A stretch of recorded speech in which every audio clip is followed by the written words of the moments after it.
All right, I want to welcome everyone to Hot Off the Press, the show about new releases and the authors that bring them to us. Before we start, I'm going to go around and have everyone introduce themselves. Go ahead and start with Tamsin. Okay. Hi, I'm Tamsin Silver, and I'm an author with Falstaff Books. I write both urban fantasy and historical fantasy, and my newest release that just came out last week was The Curse of Billy the Kid, which is the first book in the Untold Legend series. All right, thank you. And Emily. Hi, I'm Emily Leverett. I also write for Falstaff Books. I write contemporary fantasy about fairies, and then my newest is historical fantasy, The Wolf in the Cloister, which is based on the life and poetry of an 12th century nun named Marie de France. Okay, and Samantha. Hi, I'm Samantha Bryant. I write the Menopausal superhero series, and you're probably getting tired of hearing Falstaff, but also for Falstaff Books. My most recent release was a novella in that series called Friend or Foe that came out at the end of March. I had another novella that was supposed to come out on May 7th called The Goodwill Tour, but there's been some Amazon delays, so still not quite out. My bad. I know. I blame you. John blames me, but John blames me for all kinds of things. Yes. All right, and now, last but not least, Michael. Hey, I'm Michael Williams. I write horror-ish and urban fantasy and science fiction, also for Falstaff Books, which is a pretty familiar name around these parts. And my latest is a book called All the Pomp of Earthly Majesty, which is the second novella in a series about modern-day queer witches in San Francisco who summon Emperor Norton back from the land of the dead into the world of the living to help them fight a demon of real estate by traveling across time in the city's past. Nice. All right. Anybody who has ever dealt with real estate in the city of San Francisco would believe that demons are behind it. So, I can believe that.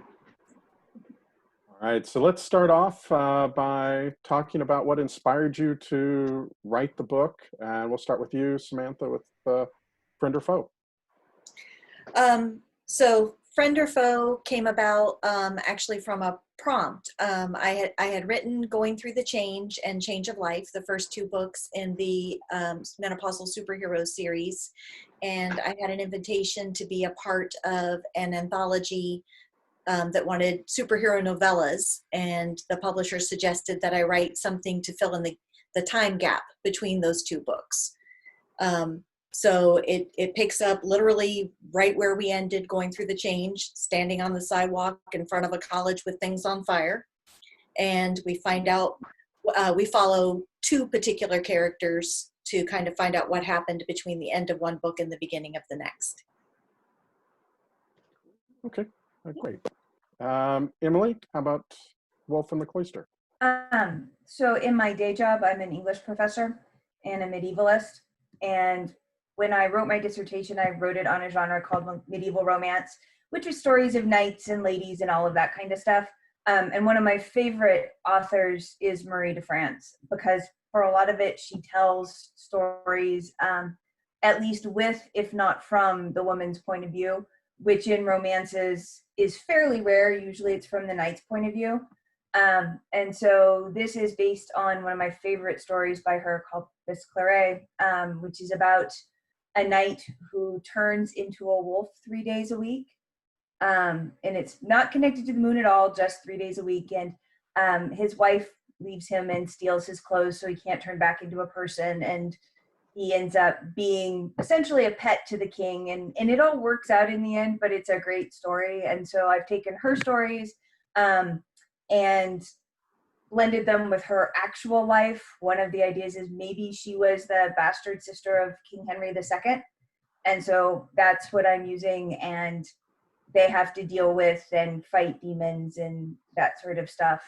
And I've given them more backstory than we have in history. Oh, great. And for The Curse of Billy the Kid, Tamsin. It also started off as a short story. Misty Massey was putting together the first Weird of the West anthology, and I wanted to get involved. And so I asked myself, so what do I know about West? I lived in New York City at the time, so you can guess I knew very little.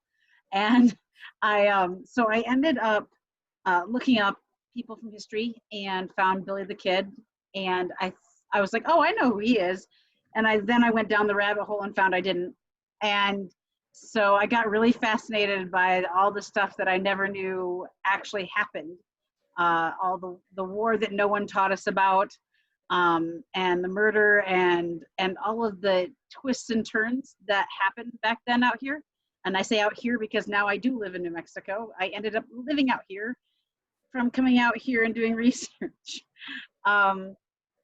And so I wrote the short story, and I really loved it. And I submitted it, and I got turned down. It was the best turned down letter I've ever received. It was we love this, we love the character, we love the idea, but we think it's a book. And I said, yeah, I do too. And so they didn't want to take the rights from me. They wanted to let me still make it into a book, and now it is. So that's the short and sweet version of that. Okay. And Michael, for All the Pomp of Earthly Majesty. So I was sitting at a bar at a convention with John Hartness, and which is actually the origin story of probably half the books he publishes. But I was sitting at a bar with John Hartness, and he said, would you ever be interested in writing in a shared world? And I said, I've never done that before, but I would be interested. What world do you have in mind? And he said, there's this shared world called the Shadow Council Archives that's about basically demon hunters.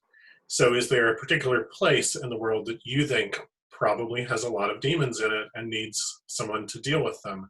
And I just sort of waved my hand and said, well, of course, the San Francisco real estate market. And he kind of laughed, and I kind of laughed, and then he said, okay, so what would you do with that?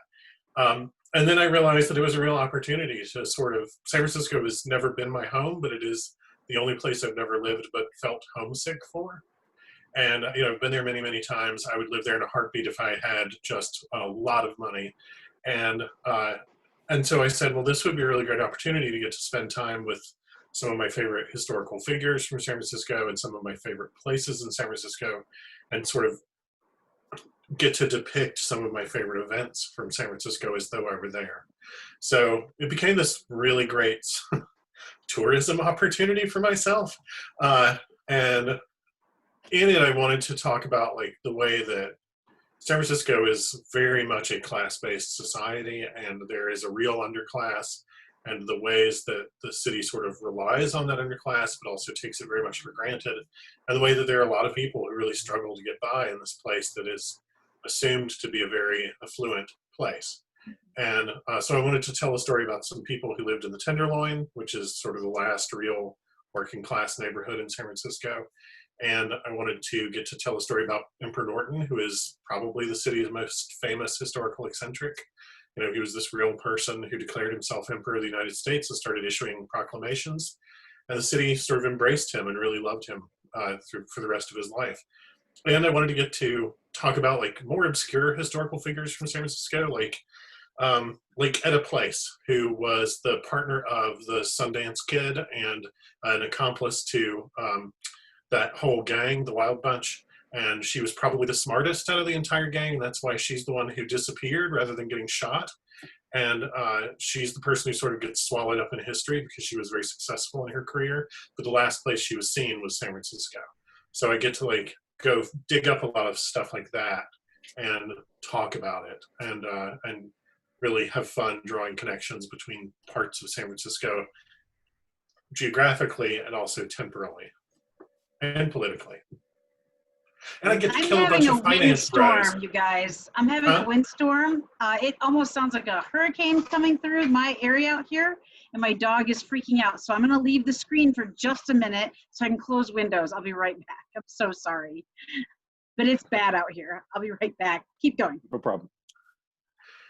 Ultimately, it was an excuse to kill a bunch of finance bros, and that was a lot of fun.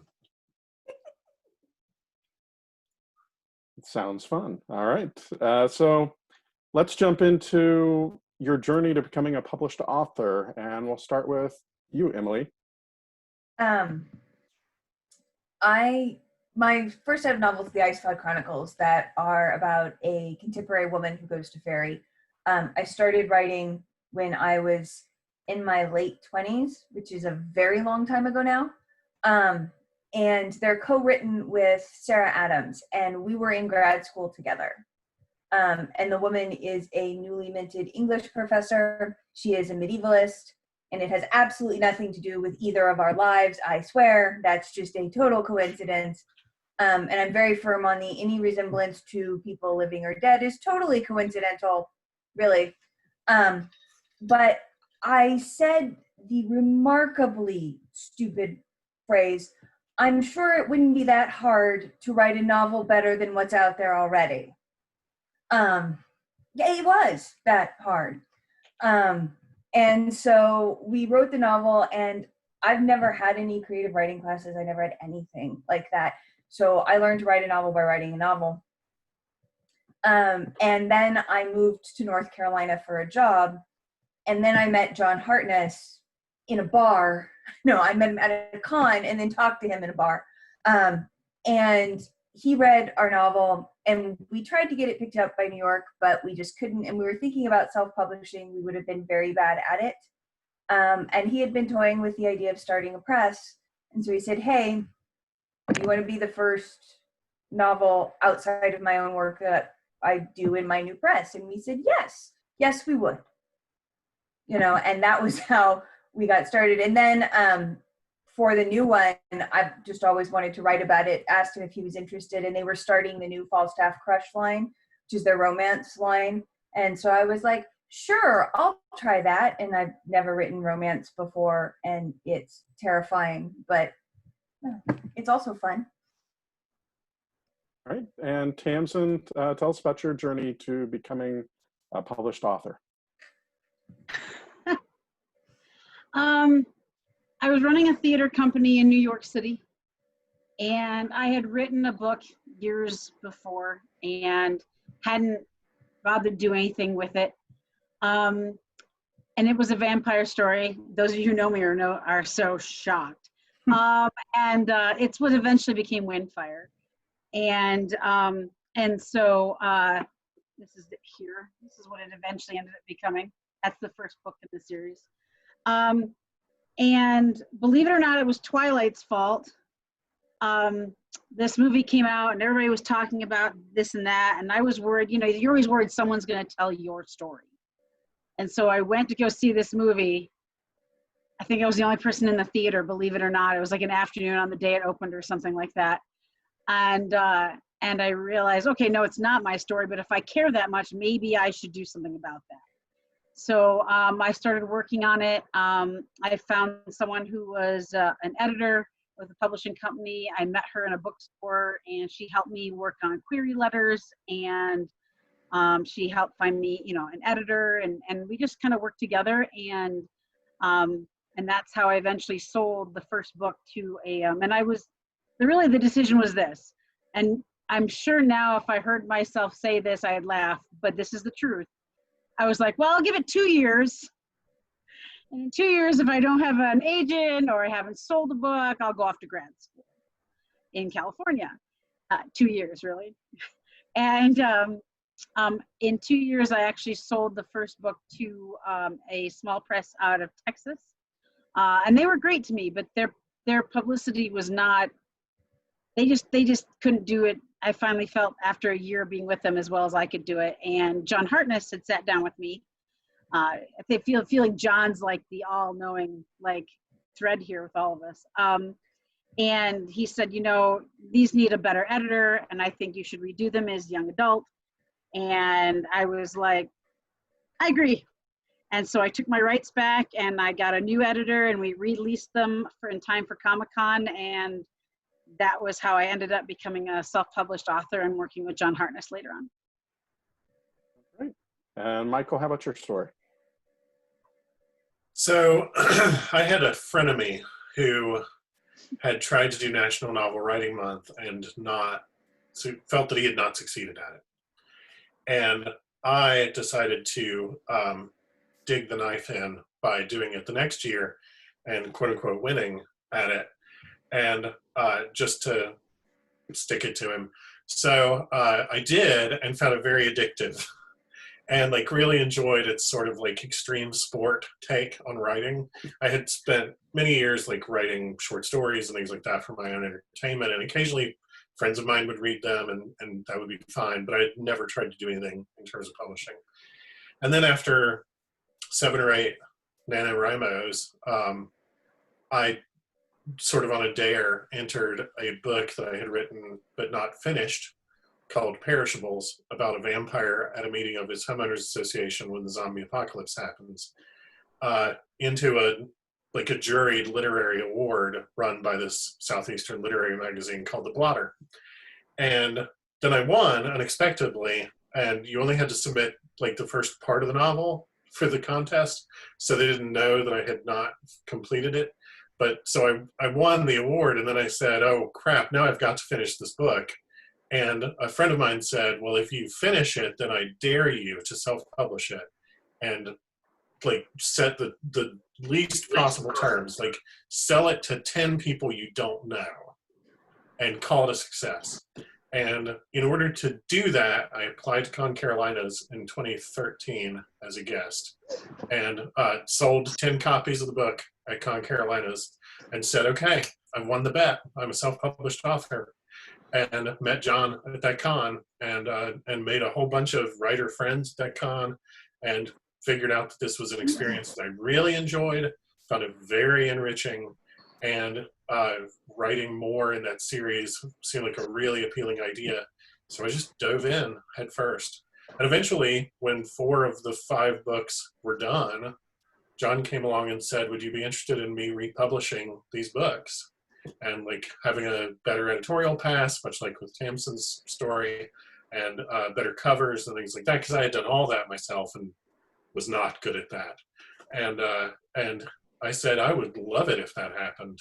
And next thing you knew, there we were. And now he's published the Withrow Chronicles, and they're done. Yay. All right, great. And Samantha. So I'm one of those scribbling women who's always been a scribbling woman, like, you know, starting with Jo March. I had my first published poem when I was 6. You know, it was in like a school magazine or something, but hey, I had my first published poem when I was 6. But I just kind of played at it throughout my whole life, you know, and then I was turning 42. And Douglas Adams taught me that that is the meaning of life, the universe, and everything. And I hadn't done something that I said I was always going to do, which was be a published author, by which I meant have novels, not, you know, have a poem in a little magazine here and there. I didn't consider that having made it yet. And so I had been a part of a critique group for a long time for novelists, and I finished a novel I'd been working on with them, and it was a really dark and heavy thing that I'm happy to tell you is not published. You do not have to read it. But I learned a lot about how to write a novel by writing this novel. And as my reward to myself, I was allowed to then write something fun. And that's when I wrote the first of the menopausal superhero novels, Going Through the Change. And unlike a lot of my colleagues here, I didn't go straight to John Hartness from there. I shopped it around, and a different small publisher that is now defunct picked it up. And they published 3 novels, the 3 novels in the series, but by the time we'd gotten to the 3rd novel, they were clearly falling apart. They were, you know, just not running as a professional organization anymore. And so by then I'd been doing conventions and stuff for a while, and I knew John, and we had some kind of side talk about how I was really nervous about having my work with them. I knew too many stories of authors whose rights had gotten caught in limbo when publishers fell apart. And so John told me that if I could get my rights back, that he would publish them for me. And so I took the plunge and asked for them back. It actually went way better than I expected in getting the rights back. And then John quickly turned them around so that I only had about a month or so where my books were not available. He was an amazing friend to me. And, you know, hopefully it wasn't just because he likes me. I think he also likes the books. He told me when he took them that one reason he was interested is because in all of Falstaff's catalog, he didn't have anything like my work. You know, that the feminist angle and the ageism angle on superhero was not something that he had. And so after he republished those, then we've been doing the novellas. And we have the two that I've changed my background to, Friend or Foe and the Goodwill Tour, which was supposed to come out in May. There'll be another one later this year. And then book 4 coming. So I'm super excited. Great. Yeah, I didn't end up with John until this book that just came out, which is hilarious considering I've known John since college. Huh. I sat next to John during graduation, and I don't know how my mother could tell, but she said to me, like, she's sitting way up in the bleachers, right? She goes, "Were you and that young man playing tic-tac-toe during that speaker's?" And we really had. I know no one is surprised. So when they actually, Falstaff took Moon Over Manhattan, which will come out probably this fall or winter first. And then this one is a 3-book series, and they're going to be rapid between now and the end of the year. So, but like I have like 8 or 9 out that I did self-pub, but I knew Melissa, and then Melissa and Jay were like, you should really submit something to Falstaff. And so here we are. All right. Now, I want to stick with you, Tamsin. What was the most challenging part of writing this book? The history. I got this really great idea that I would keep history as exact as possible so that I would. Sorry. No, yes, that's why I said I got this great idea.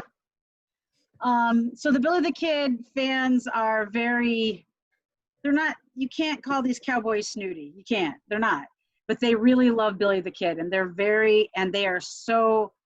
fanatical, but not in a bad way. So one of the things that was important to me, the more I learned how much they loved him and how much the story during the Lincoln County War was really important to the people of Lincoln and the people who love Billy the Kid stories, I decided that had to be as close as possible.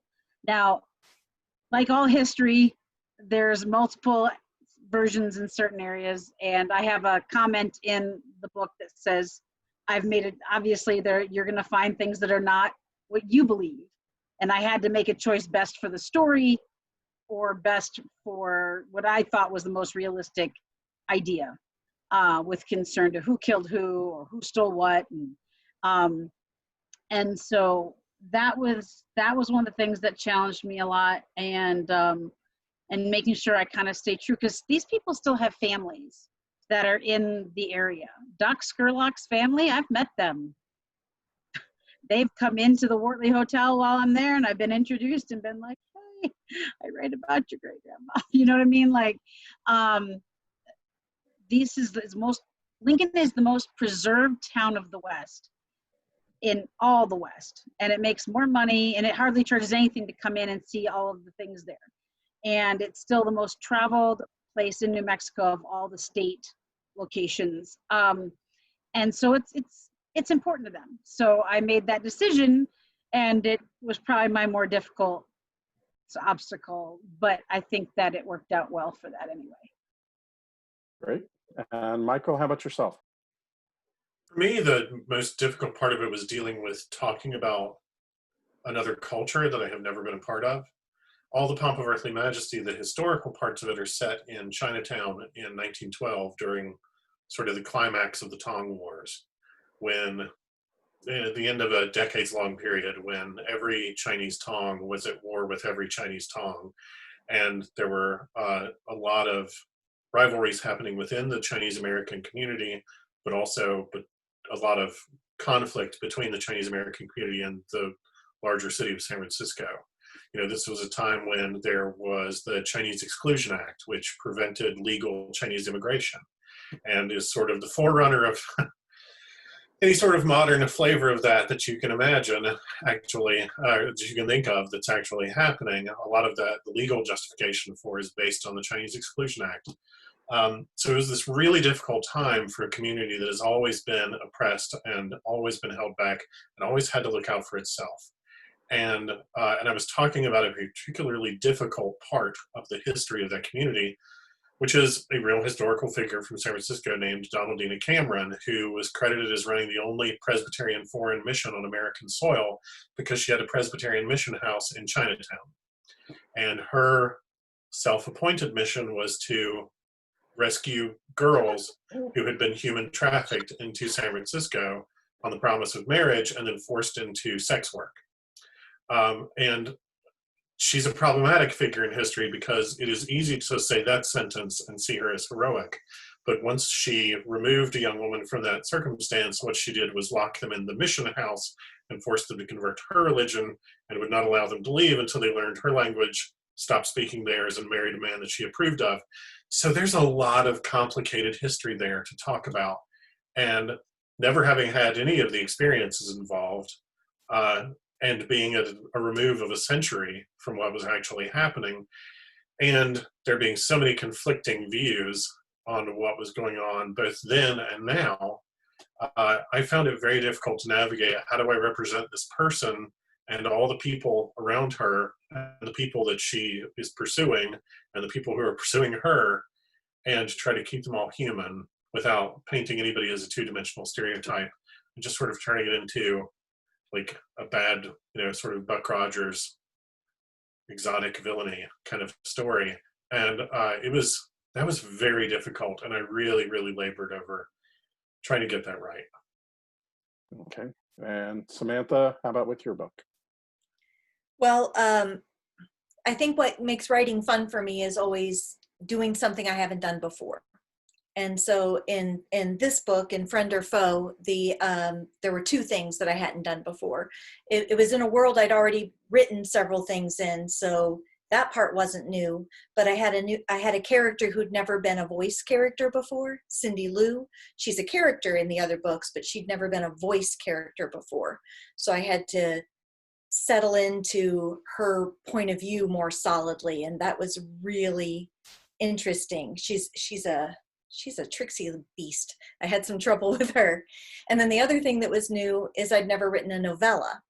I'd written short stories, I'd written novels. Novella was a totally new length for me, and kind of getting a sense of how big to let the story get, how, to keep it contained to the right size, was the big new challenge in writing this one.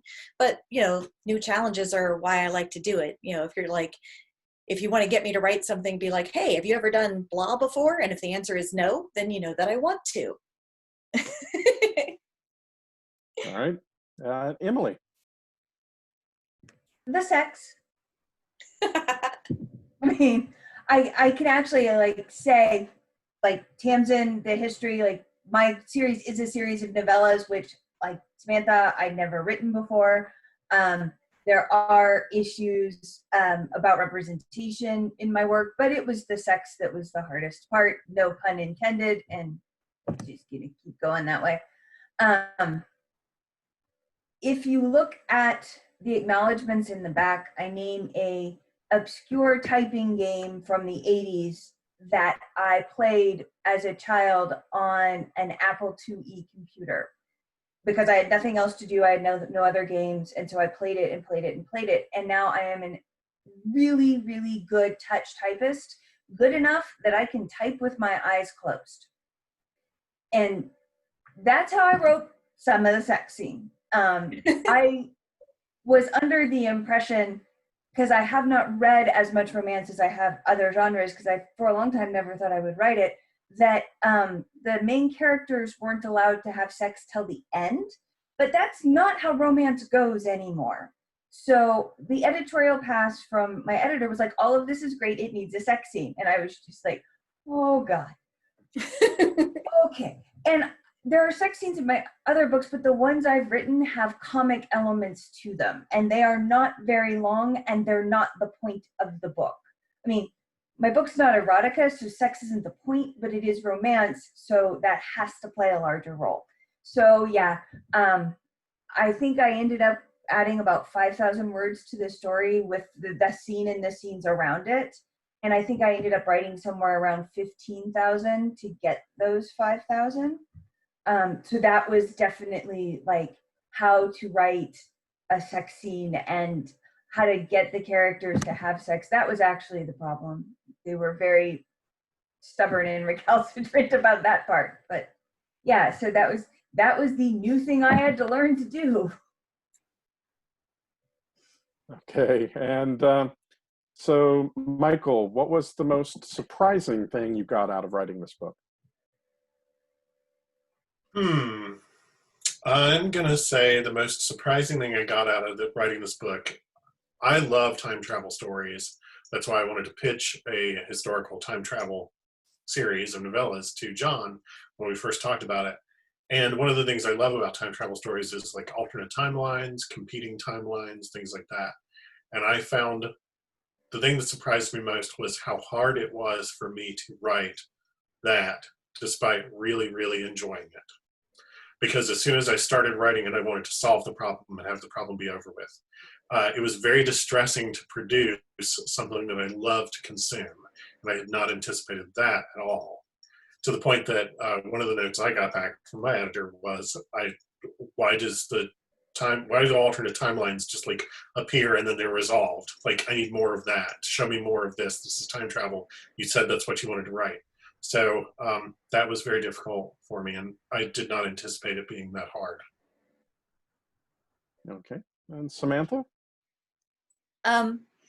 It was actually one of my characters, I think, that was the big surprise in Friend or Foe. The two characters we follow through the book are Cindy Lou, who I already mentioned, and Patricia O'Neill, also known as the Lizard Woman of Springfield. And Patricia is a hard nut to crack. And when I wrote this piece, I got to understand her way differently. I hope it doesn't make me sound too crazy. And I hear other authors say it about how while you're writing something, the characters will just feel like they took over. And that's how it felt with Patricia this time. And she was like, Samantha, you think you know me? You're only just this far in. And it really changed the trajectory of the rest of the series, writing this one, because of what Patricia brought to it. It's all her fault.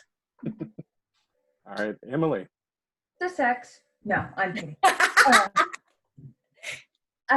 One of the interesting things I learned, like I said, I didn't ever see myself as writing romance. And if you probably went back to my younger self and said, what would you think if in 20 years you were writing romance? I would think I had utterly failed as a feminist.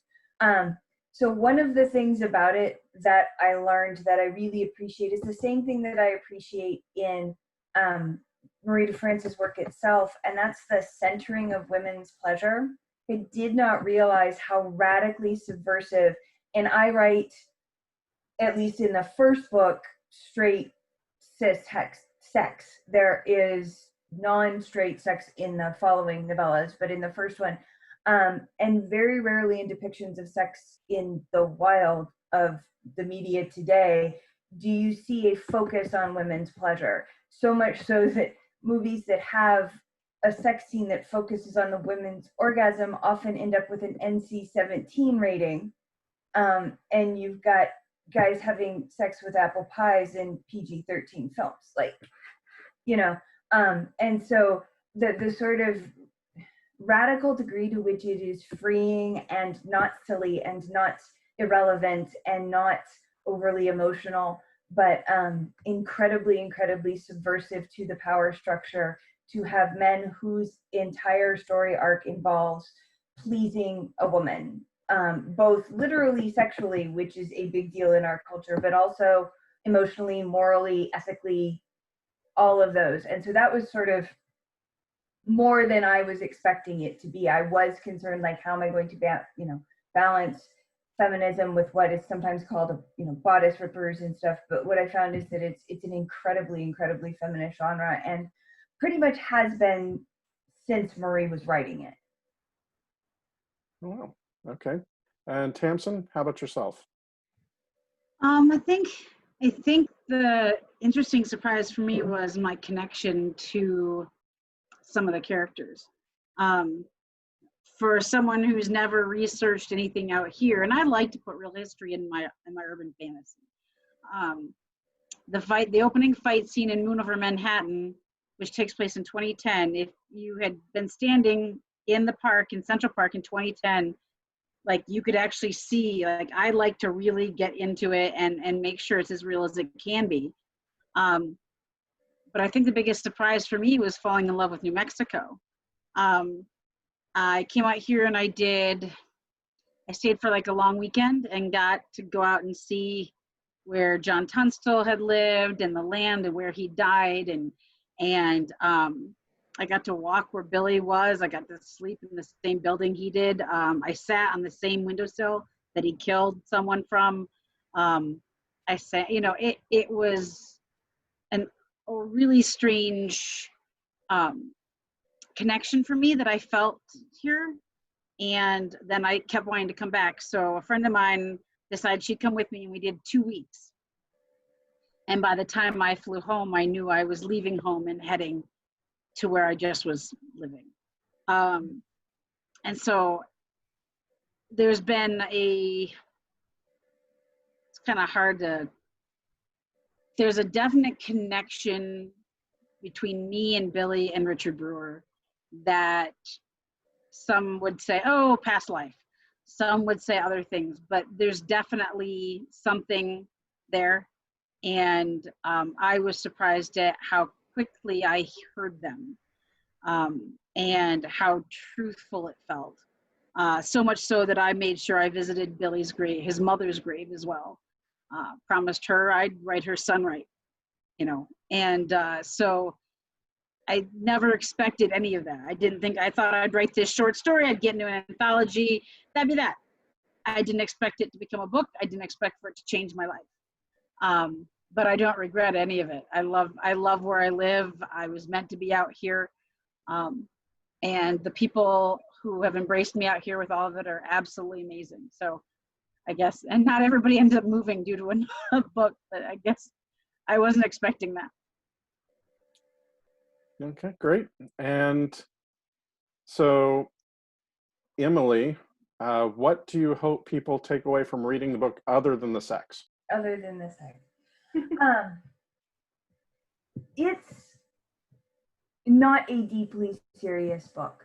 Like it is not, I'm not writing it to change the world. So I hope people enjoy it and get a little bit of escapism and fun and some of that we need now. And just that they like the characters, they connect with them enough to be invested in their stories and be entertained. I'm not trying to teach people history. Some of it is true, some of it is made up, and I am one of the first to say that when history and the story don't meet, you check out history for the story. But I do hope that they get pleasure out of it, whatever pleasure they want out of it. And I deeply, deeply hope that I never have to have a conversation with my father after he's read the book about the book, because he has told me that he is reading it and it is horrifying. Okay, and Samantha, how about yourself? So I think a major theme I'm always exploring in this series is the idea that heroism comes in a lot of forms. And I hope that people find reflections of themselves and of women they know in their lives of all different ages, and can explore some of what shades and colors female friendship comes in, and how anybody has the potential to be heroic given circumstances that will help them do it. Okay, great. Michael.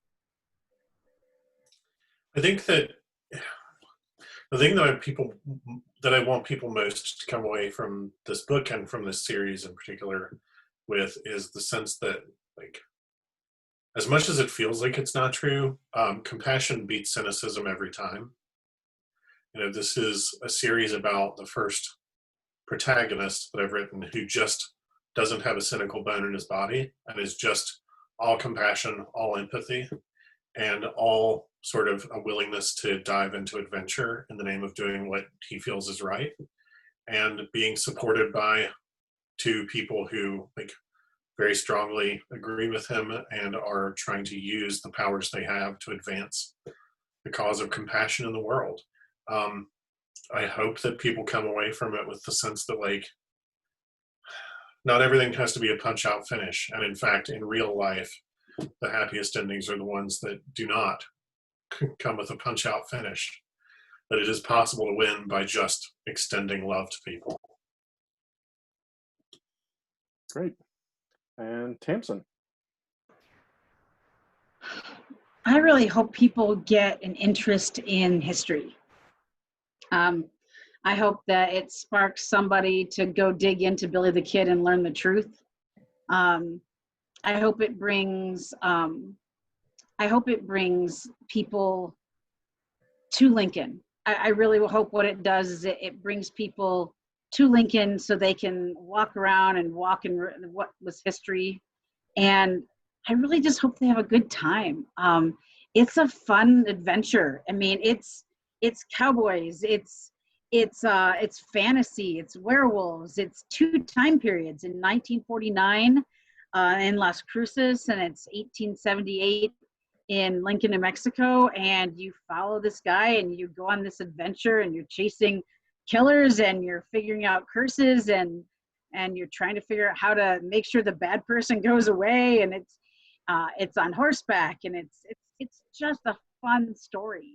And I hope people just love the characters and just find they get, especially with everything that's going on right now, I really just hope people find it as a chance to kind of escape into this other world that I've created and just enjoy themselves. Okay, thank you. And I want to thank everyone. Let's go ahead and go around and tell everyone where you can be found on social media. Start with you, Michael. You can find me on Twitter as @McManlyPants, as in trousers that are especially macho and Scottish.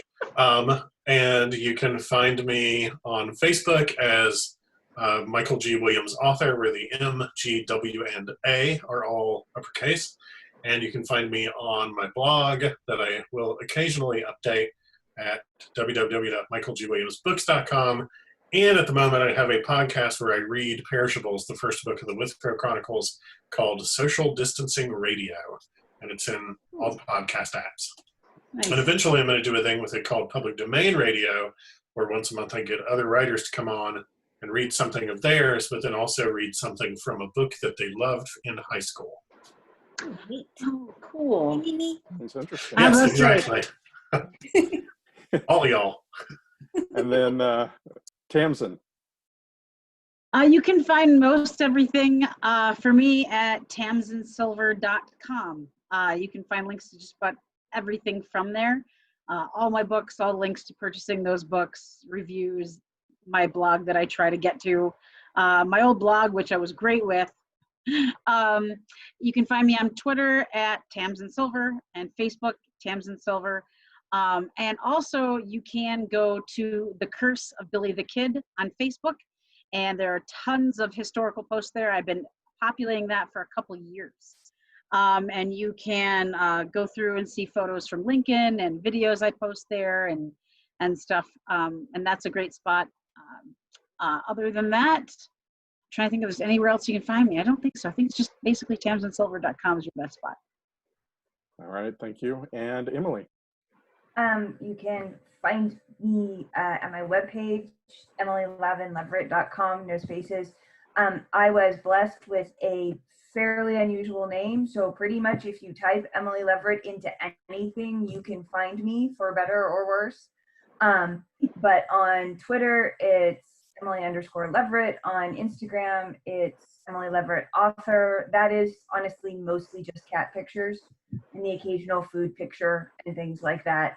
And then on Facebook, I think it's Emily Lavin Leverett. But again, if you type it in, you'll find me fairly easily.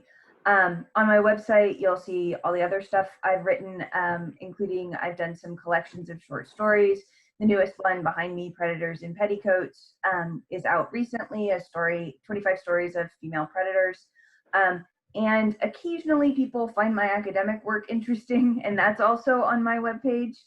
I write about how Terry Pratchett uses medieval romance and how it influences his Discworld novels. So if you are a fan of that, that also is there for people to look at. All right, and Samantha. So I probably play the most on social media on Instagram, where you can see pictures of all my lovely walks in the woods, and occasionally I talk about writing. And I'm Samantha B. Writer, as in Samantha, the letter B, and the word writer. And I also play around on Facebook and Twitter, and have a few videos up on a YouTube channel. Probably, like Tamsin said, the easiest thing is just to go to my website, which is samanthabryant.com, and you'll find in a little sidebar links to all the different stuff I play around in, and you can see if we'd like to play together. All right, that sounds great. And all of the books are currently available, correct? All right, so you can find them Amazon or wherever you find your books. Yep. All right, thank you guys so much for coming, and I want to thank everyone for watching. Thanks for having me. This Thanks was for awesome. having us. Yeah, this is fun. Yeah.